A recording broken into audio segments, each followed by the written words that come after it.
సరే సార్ చివరిగా సార్ బహుజన్ సమాజ్ పార్టీకి 2 లోక్సభ సీట్లు వాళ్ళ ఒప్పందంలో భాగంగా ఇస్తున్నారు. ఒకటి హైదరాబాద్, 2 నాగర్ కర్నూలు. నాగర్ కర్నూలు నుంచి ఆర్ఎస్ ప్రవీణ్ కుమార్ గారు బీఎస్పీ రాష్ట్ర అధ్యక్షులు తెలంగాణ వారే పోటీ చేస్తున్నారు. ఈ ఒప్పందంని ఎలా చూస్తారు? 17 సీట్లలో 2 సీట్లు 2 సీట్లు అంటే హైదరాబాద్ సీట్లు కిందకే రాదు. వాస్తవంగా 1 సీట్ అంటే నెంబర్ కొరకు 2 ఇస్తున్నారు. ఎందుకంటే హైదరాబాద్లో బీఆర్ఎస్కు ఆల్రెడీ ఓ మిత్రపక్షం ఉంది, ఎంఐఎం. సో అనేక సార్లు కేసీఆర్ ఓపెన్గానే చెప్పాడు ఎంఐఎం మా మిత్రపక్షం అని. ఓవైసీ ఓపెన్గా కేసీఆర్కి అనుకూలంగా, ఎంఐఎంకి అనుకూలంగా అసెంబ్లీ ఎన్నికల్లో బీఆర్ఎస్ నేతల కన్నా గట్టిగా ప్రచారం చేశాడు. అయితే ఇప్పుడు మారిన రాజకీయ పరిణామాల్లో కొంత కాంగ్రెస్ వైపు దగ్గరగా అవుతున్నారు. కానీ ఇప్పటికీ కూడా బీఆర్ఎస్ ఎంఐఎం పట్ల స్నేహపూర్వక సంబంధాలే ఉన్నాయి. అలా అందువల్ల హైదరాబాదులో ఓవైసీని ఓడించడానికి బీఆర్ఎస్ ఏం కంకణం కట్టుకోలేదు. అందువల్ల అక్కడ బీఎస్పీకి టికెట్ ఇవ్వడం ద్వారా బహుశా బీఎస్పీ కూడా ఒక హిందూ అభ్యర్థిని పెట్టి హిందువుల ఓట్లను చీల్చి ఓవైసీకి లాభం అయ్యే రాజకీయ వ్యూహాన్ని అనుసరించవచ్చు. అలా కాక బీఎస్పీ నిజంగానే ముస్లిం క్యాండిడేట్ పెడితే చూడాలి. గత చరిత్ర అంతా తీస్తే కాంగ్రెస్ పార్టీ అధికారంలో ఉన్నప్పుడైనా బీఆర్ఎస్ అధికారంలో ఉన్నప్పుడైనా ఎంఐఎంకు ప్రతిసారి చేసే పని ఇదే, హిందూ అభ్యర్థిని పెట్టి హిందూ ఓట్లను డివైడ్ చేసి ఎంతో కొంత ఓవైసీకి ముస్లిం ఓటు ఆటోమేటిక్గా పోలరైజ్ అవుతుంది కనుక ఓవైసీకి లాభం చేయాలి అన్నది రాజకీయ లక్ష్యం ఇందులో. సో ఆ పని ఇప్పుడు కూడా చేయవచ్చు. ఇకపోతే నాగర్ కర్నూలు సీట్లో ఆర్ఎస్ ప్రవీణ్ కుమార్ సయాన పోటీ చేస్తున్నాడు కనుక ఆయన ఆలంపూర్ వాసి, ఆ నియోజకవర్గ వాసి కనుక ఆయనకు మద్దతు ఇవ్వడం. ఇందులో ఆశ్చర్యం ఏంటంటే అసలు మొదలు కాంగ్రెస్ బీఆర్ఎస్ చూడు అధికారంలో ఉన్నప్పుడు ఎలా రియాక్ట్ అవుతారు, అధికారం పోతే ఏ స్థాయికి వస్తారు అన్న దానికి ఇది ఒక ఉదాహరణ.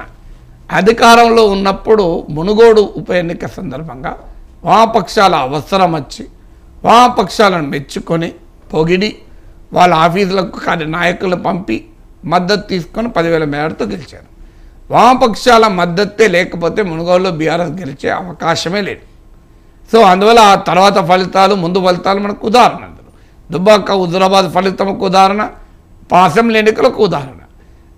ఆ మునుగోడు ఎన్నిక అయిన మరుక్షణమే వామపక్షాలను కంప్లీట్గా ఇలా తీసిపడేశాడు కేసీఆర్. ఆయన తర్వాత అసెంబ్లీ ఎన్నికల సమయంలో కూడా వాళ్ళను కేర్ కూడా చేయలే. వాళ్ళు కాంగ్రెస్ పార్టీతో కలిశారు, అయిపోయింది. ఇప్పుడు బీఎస్పీతో వామపక్షాలతో పోలిస్తే బీఎస్పీకి ఏమీ రాష్ట్ర వ్యాప్త ప్రభావం ఉన్నది కాదు. ఆర్ఎస్ ప్రవీణ్ కుమార్కు ఉన్న వ్యక్తిగత గుర్తింపు, ఆయన చేసిన కృషి ఫలితంగా ఆయనకు ఓట్లు రావచ్చు.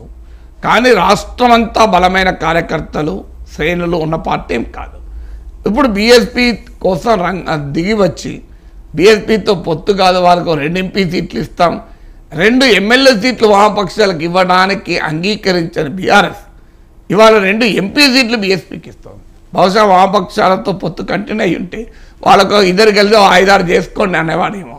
ఎందుకంటే ఎంత తగ్గించుకుంటే అంత తలనొప్పి, అభ్యర్థులు దొరుకుతలేరు, ఉన్న అభ్యర్థులు టికెట్లు ఇస్తే వాళ్ళు పారిపోతున్నారు. ఈ గందరగోళం కన్నా మిత్రపక్షాలకు ఇచ్చినట్టు ఉంటుంది అన్న మనకి ఇంట్లో మిగిలితే దానం చేస్తాం చూడండి. సో ఇంట్లో మిగిలింది, అందరు భోజనాలు అయిపోయినాయి, ఇంకా చాలా మిగిలిపోయింది, ఎందుకు వేస్టేజ్లు డస్ట్బిన్ లేదు కన్నా దానం చేస్తున్నాం అనుకునే బిహేవియర్ ఉంటుంది. సో ఇది కూడా ఆ రకమైన బిహేవియరే. అంటే బలంగా ఉన్నప్పుడు మాత్రం 1 సీటు మిత్రపక్షానికి ఇవ్వము, బలహీనపడ్డాక తీసుకో అనుకొని ఎన్ని వదిలేసుకుంటే అంత నయమనే యాటిట్యూడ్ బీఆర్ఎస్ ప్రదర్శిస్తుంది. Thank you very much sir. చాలా సునిశ్చిత విశ్లేషణ, 4-5 విభిన్న అంశాలు అండ్ కంక్లూడింగ్ రిమార్క్స్ అయితే చాలా అద్భుతంగా ఉన్నాయి ప్రొఫెసర్ నాగేశ్వర గారు. ఇంట్లో మిగిలితే డస్ట్బిన్లో వేసే బదులు బయట ఇంకెవరికైనా దానం చేయొచ్చు కదా, ఆ పద్ధతిలో ఈరోజు బీఆర్ఎస్ వ్యవహరిస్తోంది. రేపు పొద్దున మళ్ళీ వామపక్షాలను కలుపుకున్న ఆశ్చర్యపోనక్కర్లేదు అనేది.